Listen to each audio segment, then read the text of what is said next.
My parents demanded I confess to a $500,000 corporate fraud scheme and go to federal prison so my golden child brother wouldn't ruin his perfect life. "You're used to failure," my father told me. "Liam is destined for greatness. Do this one thing for your family." They said this to me in our family company's boardroom, while federal auditors were quite literally waiting in the lobby downstairs.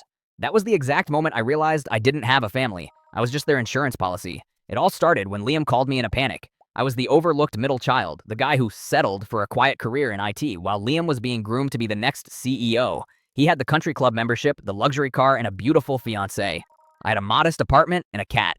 I walked into the executive suite expecting to fix a server issue. Instead, I found my mother pacing nervously, Liam crying into his hands, and my father aggressively deleting files from a laptop. My father locked the door behind me and pushed a pre-typed confession across the mahogany table. It stated that I had used my IT access to siphon $500,000 from the company into offshore accounts. "Sign it," my father barked. "The auditors are downstairs." I asked why on earth I would do that. My mother's voice was trembling, but her eyes were entirely cold. "Liam made a mistake. If the feds find out, he loses his fiancée. He loses his entire future. Well, you don't really have much to lose, do you?" She actually said that. She looked at me like I was a broken appliance they needed to scrap. "You can do a few years in a minimum security facility," my dad reasoned. "When you get out, we'll make sure you're taken care of, but Liam cannot go down for this." I looked at the three of them.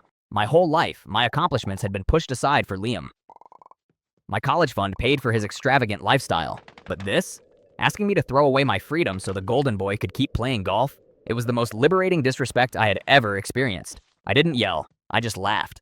I picked up the confession, ripped it in half, and dropped it on the floor. "Clean up your own mess," I said. My father turned purple. "If you walk out that door, you are dead to this family. I will ruin you." "You can't ruin someone you never cared about," I replied. I didn't just walk out. I walked straight down to the lobby. I introduced myself to the lead federal auditor. I told him exactly what was happening on the fourth floor, and as the head of IT, I handed him a master flash drive containing unaltered backups of every single server transaction from the last 5 years. Everything my father thought he had deleted was right there. The fallout was spectacular. Liam was arrested by the end of the week. The investigation revealed he hadn't just stolen $500,000. He had embezzled nearly $2 million to pay off massive gambling debts. The company collapsed. My parents had to sell their estate just to pay off his legal fees and restitution. As for me, I moved across the country the very next week. I used my expertise to land a senior cybersecurity role at a massive tech firm. In 3 years, my salary quadrupled. I bought a house. I built a life full of peace, entirely free of their toxic shadow. My mother tried to call me once, sobbing that Liam was struggling in prison and that it was my fault he was in there. I simply told her, "He's exactly where thieves belong," and hung up forever. They thought I was the disposable son. Turns out, I was the only one holding the truth.